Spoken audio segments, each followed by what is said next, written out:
Mejor, espectacular. Entonces te pregunto, ¿esperamos o ya te parece si quieres poner las diapositivas o algo así? Sí, voy a comenzar a proyectar y a la señal de ustedes iniciamos. Vale, excelente. Ok.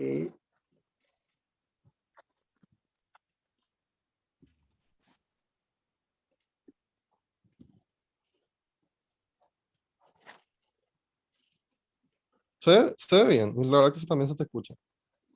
Ok, no me uní desde mi teléfono para el audio, pero Sí, si entiendo. pueden ver la pantalla, me escuchan bien, no hay ningún problema. Sí, puedes probar para ver si corre las diapositivas porque eso suele ser también un problema. Si Ok, corre ya estaría cool. ¿ahí qué tal? Sí, corre. Genial, perfecto. Ya Ok, empezó a grabar. gracias, Entonces, Sergio. buenas noches para todos los participantes de este curso de formación integral del director local del Comité Permanente de Evaluación y Desarrollo Científico de la Federación Latinoamericana de Sociedades Científicas de Estudiantes de Medicina, CPEC-FELSOCEM. Mi nombre es Sergio Núñez, soy el actual coordinador de cursos de CPEC-FELSOCEM y estamos en presencia del universitario Miguel Montiel. Él es el subdirector internacional de CPEC-FELSOCEM, es estudiante de la carrera de Medicina y Cirugía por la Universidad Católica Nuestra Señora de la Asunción, Paraguay. Es presidente de la SOCEM UCA en este periodo, es editor de sección en la revista Universidad de Ciencias Médicas del Universidad de Ciencias Médicas Pinal del Río, Cuba. Es editor académico de la revista Discover Medicine por la Universidad Nacional de Asunción, Paraguay. Fue representante de CPEC por zona A el periodo pasado. Es director del Departamento de Investigación y Desarrollo Científico de la Asociación UCA. Fue director del Standing Committee on Research Science por IFMCA Paraguay el año pasado y fue miembro también de la Escuela Nacional de Investigación Médica. El tema que estará abordando el universitario Miguel es la importancia de la producción científica e investigación durante el programa. Entonces, de parte mía y el CPE, muchísimas gracias, Miguel, por apoyarnos en esta causa y espero que sea del agrado a todos. Bien, muchas gracias, Sergio. A continuación vamos a hacer la presentación de este tema súper importante, como lo has mencionado, la importancia de la producción científica en el pregrado. Así que un saludo a todos los directores, subdirectores presentes, delegados y a mis compañeros de la junta directiva que sé que están ahí detrás haciendo el aguante, como se dice.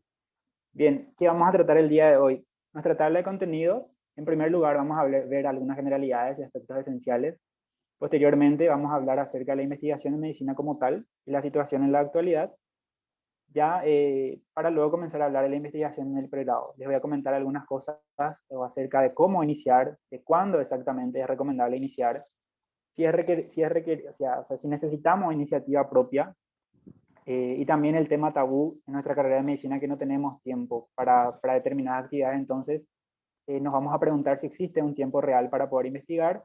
Vamos a hablar de lo que generalmente ocurre con los estudiantes de medicina, cuál es el conflicto con la autoría, y luego pasamos primero a hablar de lo feo, entre comillas, que son los factores que nos limitan a poder investigar, y nos vamos a enfocar en la situación en nuestro continente, para luego pasar a lo lindo, digamos. Les voy a comentar algunas estrategias para poder investigar, cómo abordar esto, y finalmente, cerrando con este broche de oro, con los beneficios de investigar, unos beneficios que yo llamo inherentes, que se pueden dar a corto plazo, y unos beneficios externos que se pueden dar a medio o a largo plazo. Bien, entonces iniciamos, muchachos, compañeros. Primero que todo, ¿qué significa investigar? Partamos de esto. Esta es la mejor definición que puedo encontrar y que les quiero dejar, que dice que, que la acción de investigar se define como un proceso intencional de construcción de nuevos conocimientos que permite interpretar los fenómenos del medio en interacción con sujetos que finalmente se transforman en beneficio para la sociedad. Hablando en cristiano, como decimos, investigar genera conocimiento e investigar nos ayuda a generar experiencias comunes. Y la unión de estos dos va a incidir directamente en la solución de problemas sanitarios. Estoy hablando de la investigación en medicina, investigación en ciencias de la salud.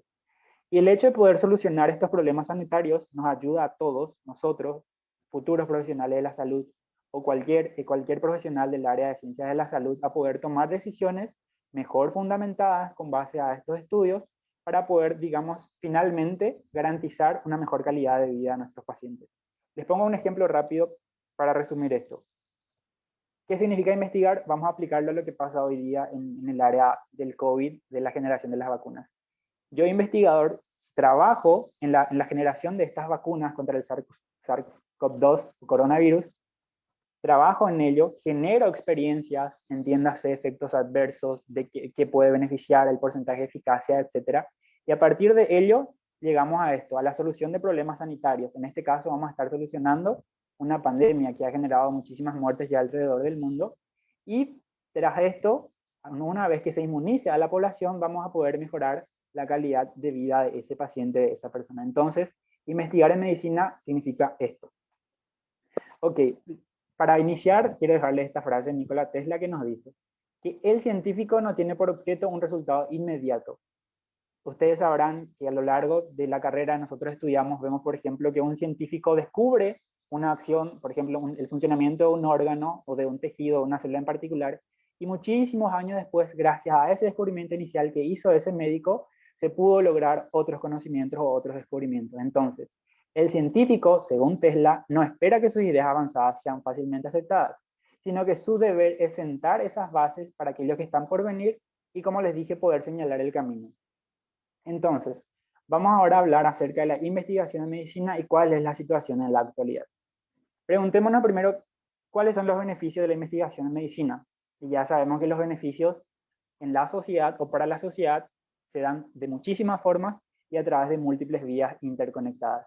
Y muchas de estas vías interconectadas indefectiblemente se relacionan, digamos, a lo que es la comercialización.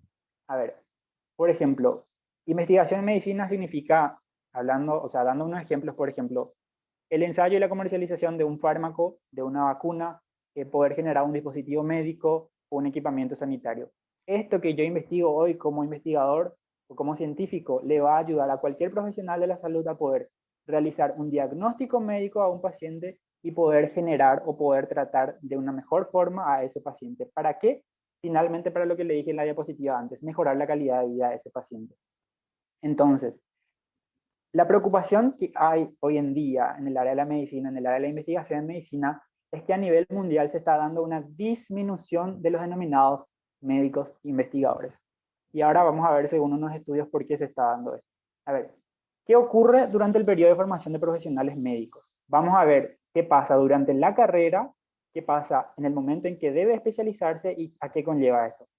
Bueno, según este estudio, hecho por el autor Ávila y compañía, durante la carrera se estimula muchísimo más la formación de profesionales dedicados a actividades asistenciales que a la investigación misma. Pongamos un ejemplo rápido. En Paraguay, un médico se recibe con el título grado de médico cirujano. Tiene muy poco o nulo conocimiento de investigación, entonces está muy lejos de ser un investigador médico, porque no tiene o no adquirió digamos, los conocimientos adecuados para poder investigar. ¿Qué pasa una vez que debe especializarse? Los sistemas de admisión para una especialidad no dan importancia a la producción científica. Y yo les voy a hablar acerca de lo que conozco, más vale, ¿verdad? Les voy a hablar acerca del sistema de admisión a la especialización que se da en Paraguay, que seguramente es bastante similar a la que se da en sus países, en los países vecinos, los países del continente. Los sistemas de admisión, por ejemplo, para la especialidad en Paraguay, que lo hace o lo lleva a cabo la Comisión Nacional de Residencias Médicas, la CONAREM, que es análogo al MIRES en España o al ENAR en México, no lleva en cuenta la producción científica de un médico. Y no es que por haber publicado o publicado 14 artículos, por ejemplo, durante el pregrado, tiene ventaja sobre otro postulante a una plaza para especialización. No, son todos por iguales. Entonces, al iniciar la especialización, resumo que no se tiene en cuenta la producción científica. ¿A qué conlleva estas dos acciones graves, desde mi punto de vista? A esta consecuencia de que los estudiantes no llevan dentro de sus aspiraciones involucrarse en investigación. Porque inicia la carrera y ya vemos que no tiene la necesidad de adentrarse en investigación, porque más adelante, cuando deba especializarse, por ejemplo, en medicina interna, no van a tener en cuenta su producción científica. Entonces, un investigador, o sea, un estudiante de medicina común y cualquiera, no tiene esa necesidad real de poder involucrarse en investigación. Entonces, a causa de todo esto, cada vez más se está dando una disminución de médicos investigadores. Ok, entonces vayamos a esto. ¿Debe ser el estudiante de medicina un simple consumidor de información o también debe ser creador de esta información médica? ¿Y qué nos dice la literatura? ¿Qué sabemos nosotros que estamos en CPD, que estamos en FELSUCEN, que formamos parte de diversas sociedades científicas? Que todos los estudiantes de medicina tienen la capacidad y tienen también un poco de la necesidad de poder también ser creador de esa información médica. Y antes de abordar un poco este tema, les quiero dar como antecedente estos grandes ejemplos. Y a ver, voy a hablarles, o sea, estos son dos investigadores que en su época de estudiantes, acá pongo entre comillas simples estudiantes, han contribuido con la ciencia de una manera inmejorable. Han realizado grandes descubrimientos que hasta hoy día tienen muchísima utilidad. El primero es Paul Langerhans, que por ejemplo, o sea, imagínense que una tarde en su universidad en Berlín, Alemania, estaba realizando o estudiando el sistema excretor del parénquima pancreático y por medio de una técnica de tinción y transluminación observa esto dentro del tejido pancreático. Era un conejo, por si sirva el dato. Y de este cúmulo de células dentro del parénquima pancreático. Y en ese momento, él a esto lo llama islotes de Langerhans. Y hasta hoy ya sabemos la gran utilidad que tiene para el sistema endocrino, para la regulación de la diabetes, de la insulina, etcétera, etcétera. Entonces, siendo un simple estudiante, repito, simple estudiante de pregrado, ¿qué ha aportado a la ciencia este gran descubrimiento? El otro caso es de Maurice Raynaud, que ha descubierto esto, que estos fenómenos vasoespásticos que se dan en las porciones distales de las extremidades, que hoy día conocemos como fenómeno de Raynaud, con esta coloración característica de cianosis y palidez distal. Son grandes descubrimientos que, repito, se han logrado durante o siendo estudiantes de pregrado, para que vean la importancia del tema.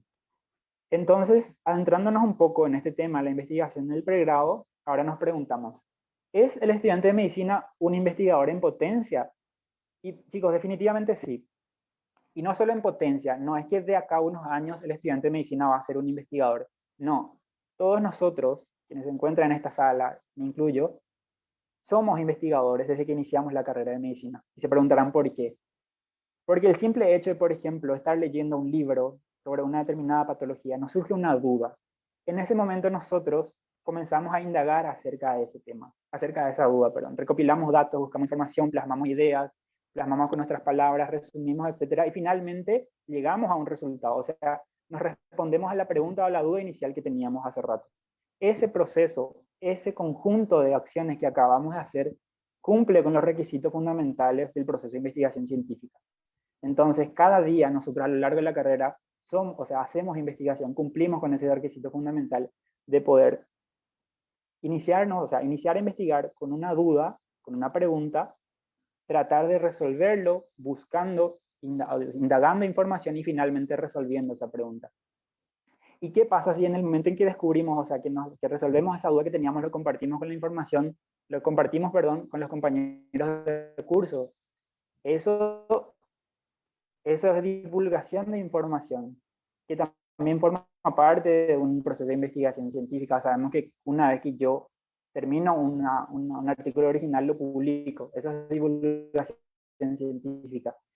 Entonces, todos nosotros no solo somos investigadores en potencia, sino también somos investigadores, unos de mayor y menor grado. Ok, siguiendo entonces, y para ya iniciar con el proceso de investigación en pregrado, les digo esta frase de Linus Pauling, que nos dice que el primer paso en la aplicación del método científico consiste en ser curioso sobre lo que sucede en el mundo, generar hipótesis. Entonces, la hipótesis es el paso inicial para poder iniciar un proyecto de investigación. En el momento en que nos encontramos una duda y nos planteamos una hipótesis y tratamos de resolverlo, ahí inicia un proceso de investigación. Entonces, ¿qué necesitamos para poder iniciar un proyecto de investigación? Plantearnos una hipótesis. ¿Y cómo o qué conlleva plantearse una hipótesis? ¿Qué necesitamos? Pues primero que todo, conocimiento del tema que queremos estudiar. Por ejemplo, mientras más conocimiento tengamos sobre un determinado tema, más profundo o más complejo o más, digamos, más preciso va a ser la hipótesis. Entonces, una vez que el método científico para resolver esta hipótesis va a tener mayor alcance. ¿Por qué? Porque nuestra hipótesis inicial es mucho más compleja, gracias a que nuestro conocimiento sobre ese tema es grande, es mucho, digamos. Otro de los pasos para poder plantearse esta hipótesis es aplicando el método científico que les acabo de explicar, pero el problema acá radica en que no todos sabemos hacerlo. Y finalmente, otro de los ejemplos para poder aplicar o para que pueda surgir una hipótesis es este claro ejemplo, sencillo ejemplo que les voy a dar, una rotación médica. Por ejemplo, supongamos que ahora, por ejemplo, Sergio, que me presentó, Sergio mañana tiene una rotación médica de neurología y tiene que de realizar una presentación sobre glioblastoma, por ejemplo. Entonces Sergio comienza a buscar información acerca del glioblastoma, recopila data, plasma ideas, realiza una buena presentación para exponerlo el día de mañana. Pero ¿qué pasa? En algún momento Sergio va a llegar a lo que se denomina vacío de conocimiento, vacío de información. Y gracias a este vacío de conocimiento que se acaba de generar, Sergio tiene la brillante oportunidad de poder iniciar, o sea, de poder plantearse una hipótesis y a partir de eso poder, por ejemplo, llevar esta hipótesis, esta duda, a su, por ejemplo, al tutor de su universidad o al tutor de semillero de investigación de su sociedad científica e iniciar un proyecto de investigación. ¿De dónde surgió esto? De una hipótesis. ¿Dónde se generó? En una simple rotación médica. Entonces, espero que entiendan el punto a donde quiero llegar. Y finalmente, este, que también es un claro ejemplo y que también ya se habrán encontrado. Supongan que este gráfico forma parte de un paper que ahora mismo están leyendo. Y al final de la discusión o del segmento, de la sección de conclusión, dice, famoso, bla, bla, bla, bla, punto. Sin embargo, se necesitan más estudios para conocer esta problemática.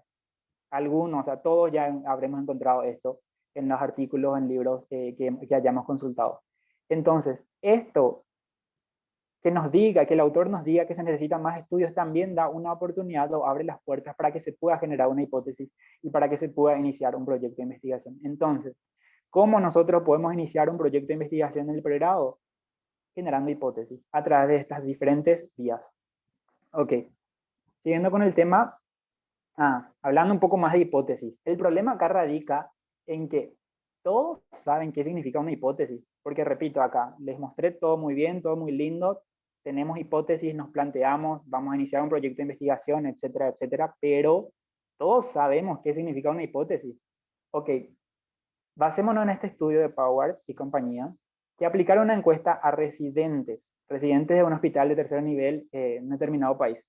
¿Qué arrojó este estudio? Que solo el 58% de los residentes encuestados conocían el concepto de investigación. Y entiendan la problemática de esto, son residentes, a ver, son médicos graduados. Entonces, si en residentes se genera este porcentaje, es muy probable que si aplicamos este mismo estudio a una población de estudiantes de pregrado, este porcentaje va a ser mucho mayor. Es decir, que será mayor el porcentaje de estudiantes que no conozcan el significado real de una hipótesis. Entonces, si estos residentes, una vez que ya están ejerciendo la carrera, no saben qué significa una hipótesis, pues es muy poco probable que pueda realizar un proyecto de investigación. ¿Por qué? Porque no va a poder generar una hipótesis, no va a poder generar una pregunta inicial. No tiene, digamos, las bases metodológicas, ni el conocimiento, ni la preparación necesaria para poder iniciar un proyecto de investigación. Y englobando todo esto, llegamos a la conclusión que ya les había mencionado antes. Esto conlleva a que cada vez haya menos médicos investigadores.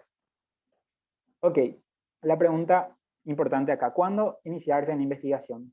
A ver, yo estoy en tercer curso de la carrera, ¿ya es tarde para iniciarme en investigación o es muy temprano todavía?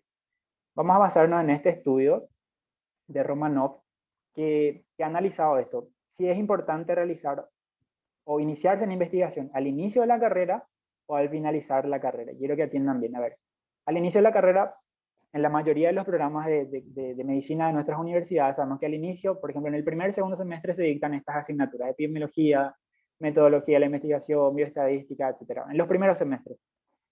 Sin embargo, recién al finalizar la carrera, el estudiante de medicina aplica lo aprendido acá, porque recién cuando comienza a hacer la rotación clínica, comienza a hacer o estudiar patología por aparatos y sistemas, etcétera, ahí recién comienza a hacer el proceso de método científico, cuál es iniciar, que surja, primero que surja una duda acerca de una patología, luego que pueda recopilar información acerca de esta patología y que llegue a un resultado.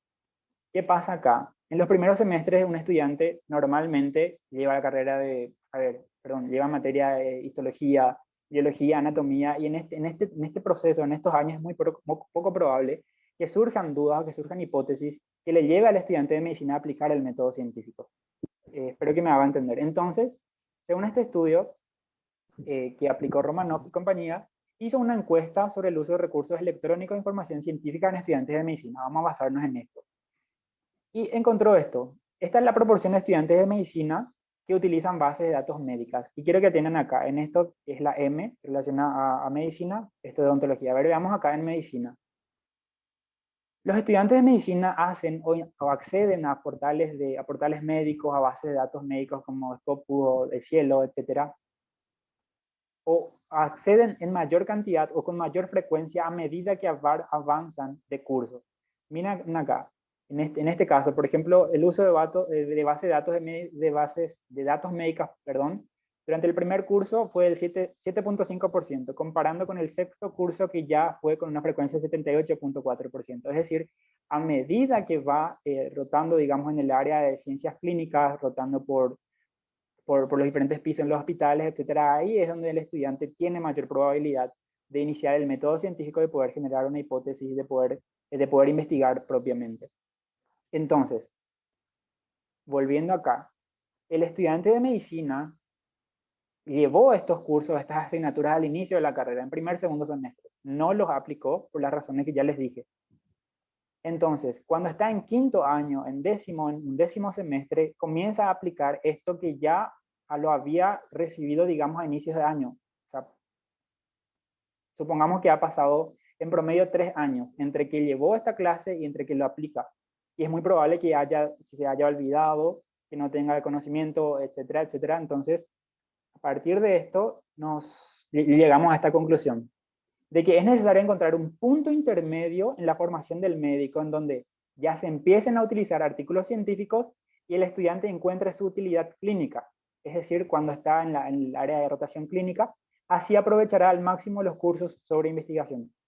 En otras palabras, mientras cursa el tercer año o el cuarto año, donde ya inicia el ciclo de rotaciones clínicas, lleva, por ejemplo, bioestadística. Y ahí sí es importante que el estudiante aprenda el significado de riesgo relativo, porque al llevar ya materias clínicas, por ejemplo, psiquiatría, pediatría, etcétera, es donde realmente va a poder aplicar ese conocimiento. Y acá, el bloque de fundamentos de investigación debería estar ubicado entonces hacia el segundo semestre posterior al inicio de la práctica clínica, es decir, en general debería ser en el segundo semestre del cuarto año. Ahí comenzar a cursar esas materias para que pueda sacarle, entre comillas, el jugo real a esas asignaturas. Mientras valore la importancia de los artículos científicos y la información que allí se encuentra, comprenderá la información que acarrea cada curso sobre el tema de investigación. Ok. Entonces, avanzando. Hablando de iniciativa, para poder adentrarse en investigación necesitamos una iniciativa propia y vamos a tratar de comparar algunos programas en los diferentes países, principalmente países desarrollados con nuestros países de tercer, o sea, no desarrollados, semidesarrollados, subdesarrollados de América Latina. Partiendo, por ejemplo, de Gran Bretaña. Los estudiantes de medicina en Gran Bretaña tienen, o sea, para que se adentren en investigación es opcional. Ellos deciden si quieren hacerlo o no. En cambio, en Alemania es requisito obligatorio para el título de grado haber cursado, o sea, haber hecho investigación y haber publicado mínimamente un artículo científico en una revista indexada. Ok, ya se imaginarán los resultados de que esto sea requerimiento obligatorio. Se reciben médicos con gran capacidad de investigar, allá sí puede haber más médicos investigadores, etc. Sin embargo, ¿qué pasa en América Latina? Pues sabemos que no hay este requisito obligatorio. Acá se lleva a investigar, o sea, se cursan las asignaturas en primer semestre. Algunas materias, por ejemplo, metodología, te pide que hagas un estudio de investigación en tus compañeros, etcétera, y termina ahí. Eso es lo último de investigación que se ve durante la carrera, después más nada, en general. Entonces, si nos preguntamos, ¿podemos nosotros en América Latina aplicar la metodología que llevan a cabo en Alemania? Es decir, que para un estudiante en América Latina, un estudiante de medicina, pueda recibirse de médico, que tenga que llevar o publicar un artículo de investigación durante el pregrado, pues la respuesta es no. Lastimosamente, no podemos aplicar eso. ¿Por qué? Porque nuestras universidades no tienen ni la más mínima posibilidad de condicionar a su alumno que haga o que publique un artículo de investigación, porque uno, no cuenta con infraestructura, no cuenta con laboratorios, tiene muy bajo, un bajo financiamiento en la investigación, así es que lo más fácil o la salida más sencilla de nuestras universidades es no obligarle al estudiante a que publique y que se gradúe de médico sin tener los conocimientos necesarios para, o sea, de investigación. Ok, avanzando, les dejo esta frase para poder iniciar en el siguiente tema, que dice, no tengo ningún talento especial, yo solo soy apasionadamente curioso, nos dijo Albert Einstein. O sea, que digamos la motivación para poder iniciar en investigación, estemos en Gran Bretaña, Alemania, América Latina, tengamos las condiciones que tengamos, es ser curiosos. Ok. Y ahora vamos a hablar acerca del tiempo de investigación. Sabemos que está ese la frase popular es que el estudiante de medicina no tiene tiempo para actividades sociales, de ocio, de poder, qué sé yo, relaciones sociales, etcétera, por el ajustado calendario académico que tiene. Acá les pongo un ejemplo de que en pocas semanas, por ejemplo, tiene un examen de fármaco, una presentación de neuro, una salida en pediatría o una guardia de cirugía. Entonces, ¿en qué momento piensan ustedes que va a poder hacer investigación? Pues hablemos de la realidad versus ficción, según estudios ya publicados. Este es un estudio que se hizo en becarios, que se dedican netamente a publicar. Esto es para que entiendan más o menos que, que no necesitamos, o sea, que es imposible realizar un estudio o publicar un artículo en poco tiempo. En este primer grupo, en este primer gráfico, vemos el porcentaje de becarios con al menos una aplicación 6 meses después de haber obtenido la beca y de haber iniciado ese proceso del trabajo de investigación. Vemos que menos, o sea, 10% lograron publicar en 6 meses, apenas 10%, algunos como primer autor y otros no como primer autor. Sin embargo, si le damos un poquitito más de tiempo, ya a los 18 meses después de adquirir la beca, vemos que el resultado es diferente. O sea, en 1 año y medio ya hay una gran publicación de artículos originales y los becarios evidentemente van a estar más satisfechos a esta altura. Pero tengan en cuenta esto, han pasado 18 meses. Y muchas veces lo que nos pasa a nosotros, estudiantes de medicina, es que iniciamos un proyecto de investigación con la mejor motivación, con todas las ganas, tratamos de encararlo, lo asumimos, hacemos nuestro cronograma, preparamos el protocolo, lo pasamos por el comité de ética, pero hay momentos donde se generan obstáculos. Entonces, se generan esos obstáculos, el artículo se paraliza o el proceso de redacción de este artículo se paraliza y pasa un montón de tiempo y ese artículo no se logra publicar. Eso puede ser un factor que desanime o desaliente a ese estudiante de medicina a que posteriormente o que en un futuro pueda tener las otras ganas de investigar nuevamente, porque por el largo periodo de tiempo que pasa para que pueda publicar un artículo. Pero sabemos que es sumamente difícil publicar un artículo en poco tiempo. No es que hoy me planteo una hipótesis, preparo mi protocolo y de acá a 3 meses ya puedo publicar este artículo en una revista internacional. Eso no pasa. A ver, otro punto que es importante es el trabajo en equipo y tenemos que saber que necesitamos de nuestros compañeros, necesitamos estudiantes de otras universidades, de otros países. Nosotros no podemos no podemos tener la capacidad suficiente para poder encarar un proyecto de investigación solo. No, es muy difícil. Y acá les dejo este estudio de Kaufman y compañía, que realizaron un estudio bibliométrico en 103 publicaciones el primer semestre del año 2019 en el New England Journal of Medicine, en donde ningún artículo publicado había sido realizado por un único autor, para que entiendan la dimensión. Estos resultados nos permiten entonces considerar que la mayoría de los trabajos de investigación realizados en la actualidad son en forma de colaboraciones de expertos y un trabajo en equipo, más que el esfuerzo de un único individuo.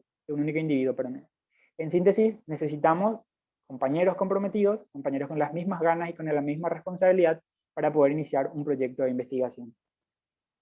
Ok, avanzando, vamos a tocar esto que generalmente genera, vale la redundancia, conflictos. Estoy hablando de los criterios de autoría.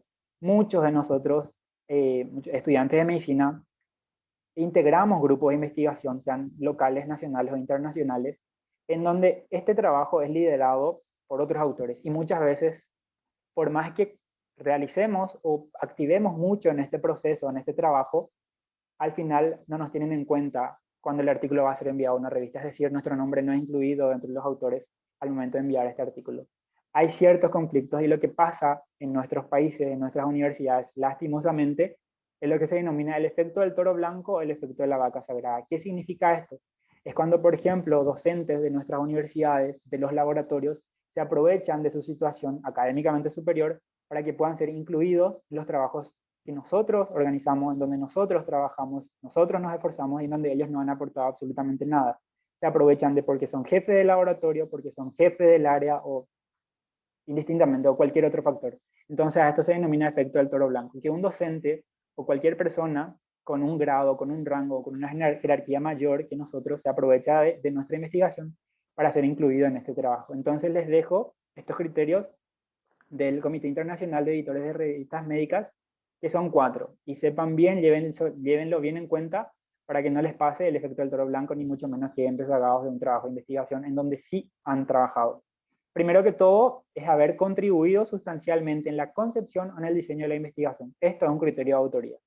Lo otro es haber adquirido la información, analizado o interpretado los datos. Posteriormente, intervenido en la redacción y revisión del artículo, o haber aprobado la versión final para la publicación. Estos factores, estos criterios, según el Comité Internacional de Editores de Revistas Médicas, son criterios de autoría que se tienen que respetar. Y si esto no se respeta, es una falta ética, es una conducta responsable en investigación. Ok. Ahora pasamos a lo malo o a lo feo. ¿Qué nos limita a nosotros, estudiantes de medicina, en nuestro continente, a adentrarnos en investigación? Primero que todo, y sabrán, es el factor económico, lo principal. En el caso de los países de América Latina y del Caribe, el rubro de investigación y desarrollo está financiado principalmente por los gobiernos que atienden acá. ¿Cómo son nuestros gobiernos en América Latina? No son, o sea, son corruptos, desvían, ahora habrán visto de la corrupción que se ha generado nomás en el proceso de las deudas que se han generado en el Banco Interamericano de Desarrollo, o sea, un montón de casos de corrupción que se han generado en los diferentes países de América Latina. Y sabemos que lo que menos hacen nuestros gobiernos, unos de mayor grado que otros, es invertir en educación. Entonces, si nosotros dependemos principalmente de los gobiernos para poder crecer en investigación y desarrollo, pues estamos mal en América Latina. Esa es la razón principal por lo que no avanzamos tanto en investigación y desarrollo. Comparándonos, con otras regiones, en donde así se distribuye la inversión en investigación y desarrollo. Un tercio lo cubre o lo genera las instituciones de educación superior. Otro tercio por los gobiernos y otro tercio por las empresas. Entonces, si uno de estos falla, no repercute tanto en el efecto final, cuál es la generación de ciencia y desarrollo. Entonces, veamos acá. Según la Comisión Económica para América Latina y el Caribe, la CEPAL, América Latina y el Caribe está rezagada en investigación y desarrollo. Quería dejarlo esto porque es una cruda realidad que también nos afecta a nosotros, a todas las áreas, no solamente a nosotros estudiantes de medicina o al área de medicina. Y acá este portal, este artículo que ha publicado la BBC Mundo, que ha generado también mucho debate. América Latina no aprueba en ciencia, y vean este epígrafe que dice: si los científicos latinoamericanos no se exponen a los últimos avances científicos, corren el riesgo de reinventar la rueda. Y saben que esto lo dijo un investigador argentino que emigró a Estados Unidos a poder desenvolverse en investigación. Es la cruda realidad que nos afecta ahora en nuestro continente. Y les dejo este otro frío número que dice que los países latinoamericanos representan aproximadamente el 2%, tan solo el 2% de la inversión mundial en investigación y desarrollo, muy lejos de Norteamérica, que es el principal, con 39%, Europa con 31% y Asia con 26%. Y adentrando, o sea, viendo un poco con estos gráficos, la inversión del Producto Interno Bruto en investigación y desarrollo, comparando, o sea, acá hay países de los diferentes continentes, de Estados Unidos, por ejemplo, por Norteamérica, Francia por Europa, a ver, Sudáfrica por África, etcétera, y acá vemos Sudamérica. Argentina en el sector más inferior, Chile en el sector más inferior. Y acá vemos los líderes del otro extremo. Los países líderes en investigación y desarrollo, en donde el gasto interno, el Producto Interno Bruto, llega casi al 4.5%. Eso es muchísimo. Y comparando con América Latina, que, a ver, en realidad no llega ni siquiera al 1%. Este dato es del 2017, pero es el único gráfico que encontré. Sin embargo, en el portal de RICIT, que es la Red Internacional de Ciencia y Tecnología, encontré que esto que Brasil había logrado en el 2017, cuál es superar el 1% del Producto Interno Bruto para la inversión, ha vuelto a decaer. Entonces, actualmente ningún país en América Latina invierte más del 1% de su Producto Interno Bruto en desarrollo, o sea, en investigación y desarrollo. Entonces, ¿y cómo repercute esto en la carrera? ¿Cómo repercute esto, digamos, en medicina? En nosotros, en estudiantes de medicina, pues muy fácil de probar. Acá vemos, por ejemplo, esto es un estudio bibliométrico que se hizo en bases de datos, por ejemplo, con Scopus o Medline, en donde se trató de filtrar el aporte que hacían estos países, o sea, los países latinoamericanos en el área de medicina. Ya sabemos que es muy bajo la producción científica en nuestros países latinoamericanos, pero para que puedan ver nada más, que el principal en nuestro continente es Brasil, y uniendo Brasil con México entre ellos, más del 65% de la producción científica en nuestra región proviene de estos países. Y vean lo que producimos nosotros, los demás países. Entre todos nosotros, aportamos el 35% restante, y algunos países, a ver, desde Perú para abajo, todos estos países ni siquiera aportamos el 1% en la producción científica disponible en la literatura, en esta base de datos, específicamente en Scopus. Ok. Y específicamente, ¿cómo repercute la poca inversión en medicina, en nuestra carrera, en nuestros compañeros, en nuestro curso, en nuestra sección, en nuestra clase? Vamos a comparar primero qué tan preparados están los países desarrollados, los estudiantes de medicina en países desarrollados. Acá les dejo un ejemplo de un estudio que se hizo en Estados Unidos, en donde, a ver, dice que el 79% de los estudiantes encuestados había completado o estaba en proceso de redactar un manuscrito basado en sus proyectos. El 80% escribió un manuscrito completo de forma independiente con orientación, y el 92% estaba en la posición de autoría que esperaba y no tenía preocupaciones sobre quiénes eran los otros autores. Y esto quiero recalcar que se hizo, o sea, es un estudio aleatorizado, no es que se hizo en estudiantes que forman parte de una sociedad científica ni que asistieron a un evento científico. Sin embargo, comparando con nuestros estudiantes, comparando con nosotros, estudiantes de medicina de América Latina, este estudio que digamos, trató de medir la apreciación de estudiantes de medicina latinoamericanos sobre la capacitación universitaria en investigación científica. Estos son los principales datos. ¿Y qué nos arroja esto? A ver, de los participantes encuestados en este estudio, el 70% participaba en sociedades científicas, porque les dejo el dato. Este estudio se aplicó en estudiantes que asistieron al CCI 2012, que se realizó en Chile, en Iquique. Entonces, podemos suponer que estos participantes formaban parte de una sociedad científica, y sabemos que la sociedad científica, uno de sus ejes principales es la investigación, es la producción científica. Entonces, estos estudiantes dentro de sus universidades son los que en teoría deberían estar más preparados en el área de investigación. A ver qué nos dice, sin embargo, que el 68% en ese momento tenía al menos un trabajo no publicado. Entonces sabemos que el dogma de la investigación y la publicación es que trabajo que no se publica es trabajo que no existe. El 52% apenas ha presentado resúmenes en congresos. El 42% tenía actualmente un trabajo a publicar. Apenas el 33% logró publicar en revistas científicas, y de ellos el 31% publicó en revistas nacionales y tan solo el 14% lo publicó en revistas internacionales. Vean, comparen esto, el 14% con alrededor del 80% en los estudiantes de medicina de Estados Unidos. O sea, números bastante fríos, digamos. A ver, y este es otro estudio que se realizó, o sea, para tener en cuenta cuáles son las limitaciones para que tengamos o para que se resuman en estos números. Este es un estudio realizado en Perú, que nos dice que las dificultades encontradas, según los estudiantes, radica principalmente en el área de estadística para poder realizar un estudio de investigación. Por ejemplo, un gran porcentaje tenía problemas para seleccionar un diseño, para poder elegir un programa estadístico, para poder seleccionar una prueba estadística o para poder interpretar análisis estadístico de resultados, entre otros factores más. O sea, para que podamos entender en qué radica o cuáles son los principales factores que limitan a nuestros estudiantes, a nuestros compañeros estudiantes de medicina latinoamericanos a poder iniciarse en investigación y poder publicar un artículo científico.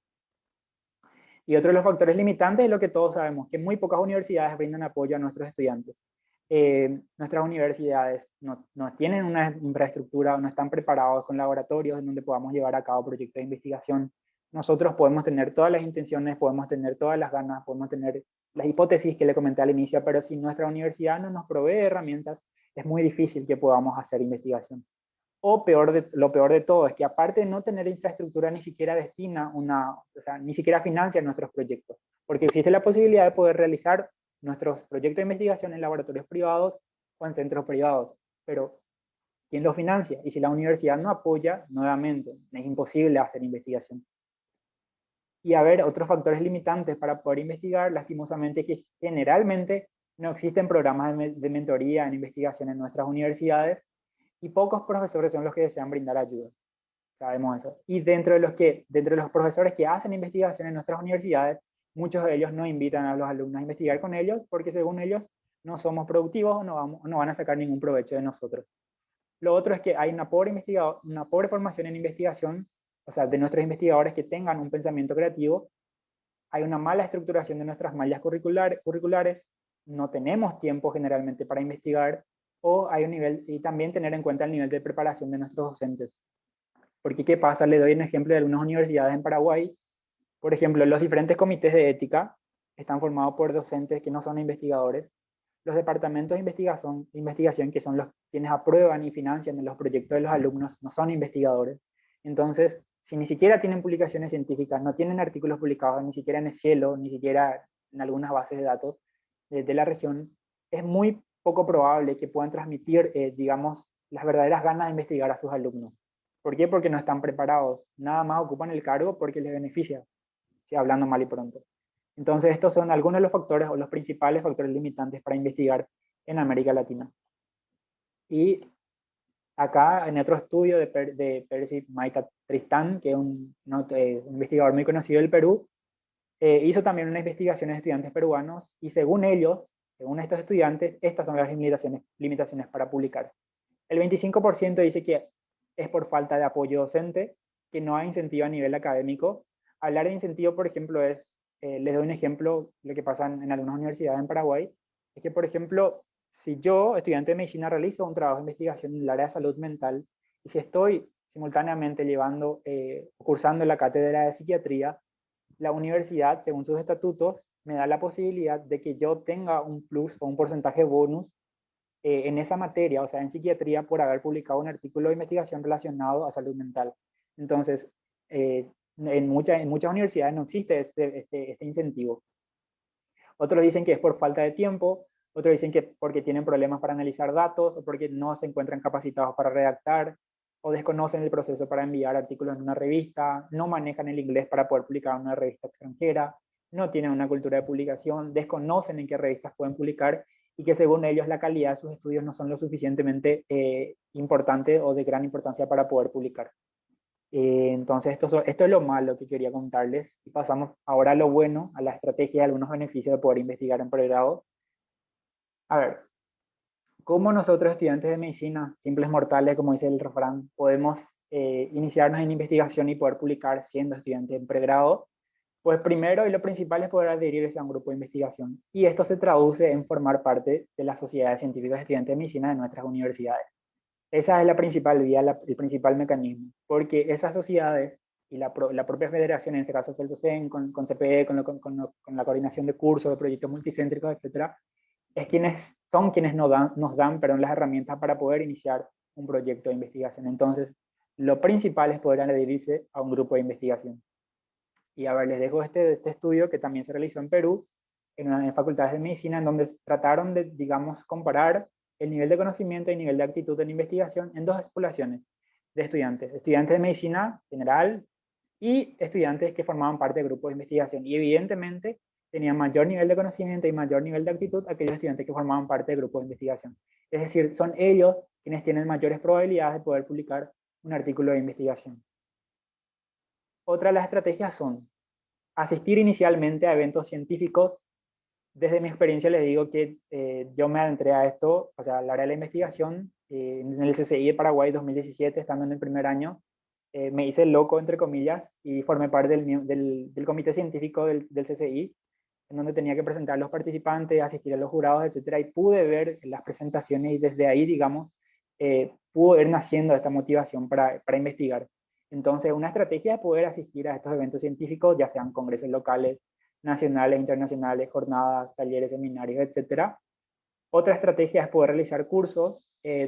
Quienes están en el grupo de directores CPD, por ejemplo, saben que Pedro y otros de mis compañeros de la junta directiva cada tanto pasan cursos que son gratuitos sobre redacción científica, entonces deben aprovechar eso porque esa es una de las vías para poder adentrarse en investigación y poder realizar redacción científica. Otro es acercarse a compañeros con mayor experiencia en el área, y esto de repente puede sonar un poco a interés o relacionamiento interesado, pero a ver, como dice el refrán, el fin justifica los medios. O sea, yo quiero publicar, entonces necesariamente tengo que relacionarme o acercarme a compañeros que tengan una mayor experiencia en el área. Otra de las estrategias es poder solicitar ayuda o asesoramiento a docentes, insistir en esto, porque no es fácil, poder participar de pasantía de investigación según nivel de preparación o conocimiento que uno vaya adquiriendo, o poder formar lazo con estudiantes de otras universidades o de otros países para poder encaminar proyectos multicéntricos. Pero muchachos, todo muy lindo esto, pero esto se encuentra subordinado, digamos, a estos condicionamientos, o condicionado por estos factores. ¿Cuáles son? El año ciclo académico, porque depende mucho de eso, depende de la carga horaria de cada estudiante tenga, depende de los recursos que tenga, depende de la velocidad de lectura, de las aptitudes y un montón de otros factores más. Sí, es que es como que muy personalizado. Y ahora veamos finalmente las ventajas de poder investigar en pregrado, cuáles son los beneficios que uno puede llegar a adquirir. Y lo principal, les dejo en esto, les resumo en esto para luego ver alguno más de manera específica. Lo principal es que aquel estudiante que haya investigado y publicado en pregrado se encuentra en la primera fila del conocimiento. O sea, ese privilegio de haber adquirido a la ciencia, de haber publicado un paper, de haber publicado un artículo original que le pueda servir a muchos profesionales del área de ciencias de la salud en diferentes lugares del mundo, es, digamos, estar en la primera fila del conocimiento. La capacidad de tener un pensamiento crítico, tener facilidad para explorar temas, nos da autoconfianza, nos da ventaja en el posgrado, esto les voy a mostrar más adelante cuáles son esas ventajas, nos da obtención de financiamiento para futuras investigaciones. ¿Por qué? Porque si yo presento un proyecto, yo que ya hice investigación en pregrado, y ese mismo proyecto es presentado por otro colega, especialista también en el mismo área, pero que no hizo investigación en el pregrado, lo más probable es que el centro que financia estos proyectos me otorgue ese beneficio a mí, que hice investigación en pregrado. Y otra de las ventajas es que tenemos fácil manejo y análisis de la literatura médica. Entonces, según estudiantes, nuevamente vamos a basarnos en lo que dicen los estudiantes, basado en experiencias reales, como se dice. Estos son beneficios reportados por estudiantes de pregrado involucrados en actividades de investigación científica en este estudio, que es un estudio multicéntrico. Vean la N, de 1110 estudiantes, que forman parte no solo del área de medicina, sino de diferentes áreas. Esto para poder demostrar, digamos, la real importancia de investigar independientemente del área en que sea, y que tenían diferentes grados o de jerarquía, digamos, algunos eran doctores, algunos tenían maestría, otros eran licenciados, otros eran estudiantes, etcétera, etcétera. Y se les preguntó a ellos cuáles eran los beneficios o qué beneficios fueron obteniendo a lo largo de su carrera gracias a que hicieron investigación en pregrado. Y les resumo en estos 10 que ellos han mencionado. Lo principal es que comprenden el proceso de investigación, se encuentran preparados para realizar una investigación más avanzada, comprenden sobre cómo abordar problemas reales, aprenden sobre técnicas de laboratorio, toleran obstáculos, porque ¿quién más? Nosotros, estudiantes, investigadores, somos quienes nos topamos con muchos obstáculos a lo largo de la producción de un artículo. Otro de los beneficios es aprender a través de un trabajo independiente, tener habilidad para poder interpretar resultados, poder analizar data, poder comprender la construcción del conocimiento y poder pertenecer a la comunidad científica del aprendizaje. Entonces resumen los primeros 10, pero hay muchos más beneficios. Y ahora, la obtención de becas. Y no tenemos que ir muy lejos porque somos CPD, somos FELSUCEN y sabemos de estos convenios que hay con estos entes, como por ejemplo Kaplan y CTO, en donde anualmente dan estos beneficios, estas becas para poder estudiar en el extranjero, por ejemplo el Kaplan en Estados Unidos y el CTO en España, en donde no cualquiera puede postular, o sea, en realidad cualquier estudiante puede postular, pero no cualquiera puede acceder a este beneficio, porque dentro de los requisitos nos menciona que es necesario para poder acceder a estas becas haber tenido publicaciones científicas en pregrado. Se debe anexar el link de esa publicación, de esa revista, y además anexar la copia del resumen. Entonces, los beneficios que podemos ver a mediano, a largo plazo, es poder que tenemos más probabilidades de acceder a becas de posgrado, el hecho de haber realizado investigación durante el pregrado. Y acá les dejo esto que dijo un médico paraguayo, que el año pasado, un médico egresado de la Universidad Nacional de Asunción, que el año pasado fue uno de los estudiantes que obtuvo esta beca Kaplan, que dijo, quiero que entiendan, quiero que presten atención, dijo: fui seleccionado gracias a mi producción científica como estudiante de pregrado, las publicaciones científicas y los trabajos que presenté en los congresos. También, como dato extra, mis actividades con relación a FELSUCEN y haber formado parte de la comisión directiva en estos años me valieron puntos muy importantes a la hora de la selección. O sea, muchachos, no hacemos investigación en medicina por hobby, bueno, en realidad sí, porque nos gusta, pero obtenemos beneficios a mediano o largo plazo en cualquier momento de nuestras vidas, sea para esto o para lo siguiente que les voy a mostrar. Por ejemplo, si queremos hacer didáctica universitaria y en un futuro enseñar en universidades, vamos a tener ventaja para que nos contraten. ¿Por qué? Porque van a ver el currículum y van a ver que nosotros hemos realizado publicaciones en el pregrado para promoción laboral, salario, para reconocimiento académico, para reputación científica y también para poder ingresar a residencias o puestos de trabajo. Entre los muchos beneficios de poder investigar en el pregrado. Entonces, resumiendo, les dejo esto. La publicación en revistas arbitrarias es, por tanto, un recurso estratégico de la investigación. Si un investigador publica, ¿qué pasa? Se da a conocer, sus trabajos son citados y dan origen a nuevos estudios. De ese modo puede optar a dineros para proyectos, puede elevar el nivel de sus investigaciones y obviamente poder dar prestigio a la institución a la que pertenece. Por otro lado, en el caso de los investigadores universitarios, que es lo que nos compete, el hecho de hacer investigación y la difusión dentro de la comunidad internacional representa un importante apoyo para la formación de futuros profesionales. Entonces, finalicemos con esto. Es necesario entender que la verdadera universidad no es aquella escuela terciaria que forma profesionales al azar, sino es aquella institución que hace honor a lo que es la esencia misma de ser una universidad, cual es un cuerpo dedicado a la enseñanza y al cultivo de las letras y las ciencias. Y con esto, compañeros, concluyo. Si tienen algunas preguntas, me lo comentan por el chat o por el micrófono. Y nada, fue un placer haber participado de esta charla. Excelente, Miguel. Muchísimas gracias en serio por este pequeño aporte a este curso. Creo yo que si es que alguien tiene alguna pregunta, puede prender su micrófono, escribirlo por el chat. Miguel sin ningún problema le va a estar respondiendo, ¿verdad? Creo yo que es bastante fundamental también que aprovechen esta situación en donde justamente estudiantes forman a otros estudiantes, porque el contacto entre estudiantes es mucho más sencillo que contra los profesionales. Entonces aprovechen que justamente Miguel hoy está dando esta ponencia y hagan sus preguntas, ¿verdad?